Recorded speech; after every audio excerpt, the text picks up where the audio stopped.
Michael Chapman from Loudoun County, Virginia, where Konanki's family lives. Sheriff, good to have you with us. I understand that you spoke with the family. Have they learned anything new, or do they have any new clues in this horrible disappearance of their daughter? Well, I did. The parents came back just the other night. We had our investigators speak with them yesterday, and I did have an opportunity to also meet with the dad and other family members today. So they're rattled, obviously. They're very concerned about this, but they do not want to accept, and I agree with them, they don't want to accept the fact that she may have drowned. We're looking into every possibility here. I think it's premature, and I think it's actually unfair for anybody to come to that conclusion so quickly. I think what we have to do is make sure that we're kicking over every rock. One of the things that we did, and we had detectives we just sent down that arrived there this morning to work with the FBI. You know, we've seen conflicting statements that have come our way, and I wanted to make sure that we're getting firsthand information so that our detectives are working with the FBI, who are working with the Dominican authorities, so that we're not missing anything along the way. We don't want to rule anything in. We don't want to rule anything out. We want to make sure we don't leave any stone unturned in this particular case. She's a Loudoun County resident. We take our, obviously anybody that's missing from our area here in Loudoun County, we take it very seriously.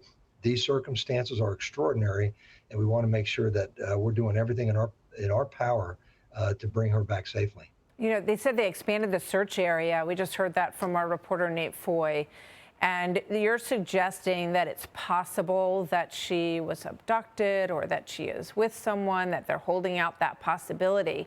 Oh, the only camera angle that we've seen is that walkway that goes down to the beach. Do you know whether or not there are any other cameras that are on the beach area or other angles that we may not have seen yet that might be part of this investigation? Well, that's why I wanted to send my detectives down to work with the FBI. We want to make sure that we're not missing any photos, any video. We're also obviously scouring the phones, the communications, text messages, any phone messages, calls that were made between people. So we want to make sure that we look into all the electronic devices.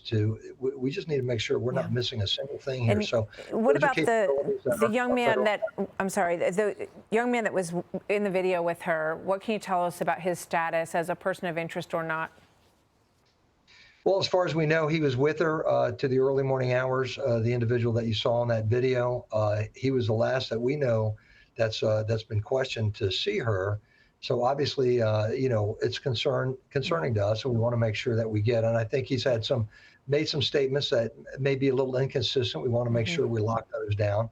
Yeah. But we also, if he actually fell asleep on the beach, there's a possibility that others may have had contact with her. So we really don't know, and that's why it's important for us to just make sure that we're not missing anything. Talking to security personnel, hotel personnel, lifeguards, anybody who may have been down there at the time that she went missing.